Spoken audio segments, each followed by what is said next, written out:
primary update. I won my primary. It was a landslide. Really where we are right now is I'm going to be running against Dan Innes. The bottom line is Portsmouth is amply represented by Senator Fuller Clark, and they don't need two senators. Most of you know that Dan Innes moved, was a congressional candidate, moved from Portsmouth after saying for family reasons he was no longer going to be a congressional candidate, moved across the causeway, now lives in my district, and announced that he would run for state senate in my district. He beat the other three Republican candidates, and he is running on a platform. I know this is going to come as a big shock to you. New Hampshire has lost its advantage. So what do we do to stimulate the economy in New Hampshire? Everybody, all at once, we do a tax cut. Yeah. All right. So we're ready. The last thing New Hampshire needs right now is a tax cut. Right. Thank you. Okay. I'm done. No.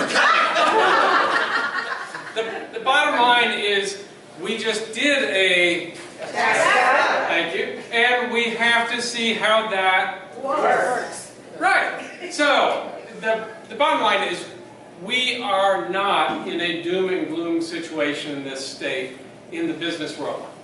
We are in a doom and gloom situation in this state in the healthcare world. And that's where I have expertise.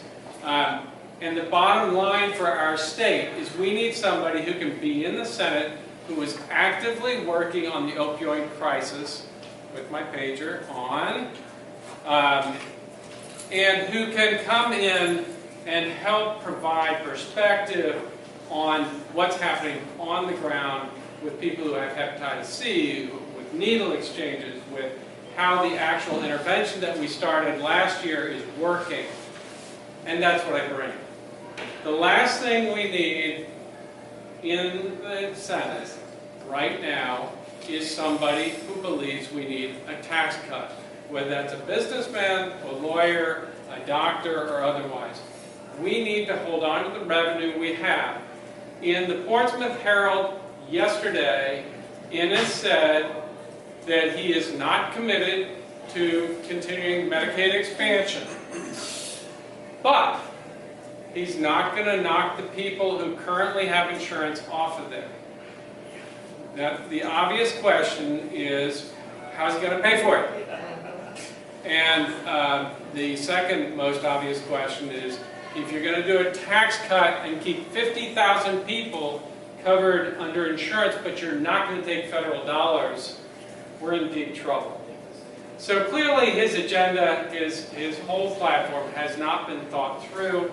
But the bottom line also is that he has a lot of money. And he has a PAC worth $500,000 behind him. I don't. I am out doing everything I possibly can to raise money, and Martha knows. And I am also out trying to meet as many people as I can, which is what everybody here is trying to do. So I would really appreciate your help getting to know people in Hampton, Seabrook, especially. Seabrook is very difficult to break into. I've actually done very well meeting people in Hampton Falls, Kensington, lots of support. So I feel like things are going well. And where's David, London? David, I love you. You're doing such incredible work in Stratham, and Deb, wherever she went, there she is. Stratham Dems are amazing, and so are all of the towns in the district. But it's a huge job to get to know as many people as I possibly can. So all the support I can get from you all would be great. If you know people in my district, I know many of you are not from the district, just get in touch with Steve, give us a name, we'll go out and meet them. Steve is in the back, and we really appreciate your support. Thank you. Yes.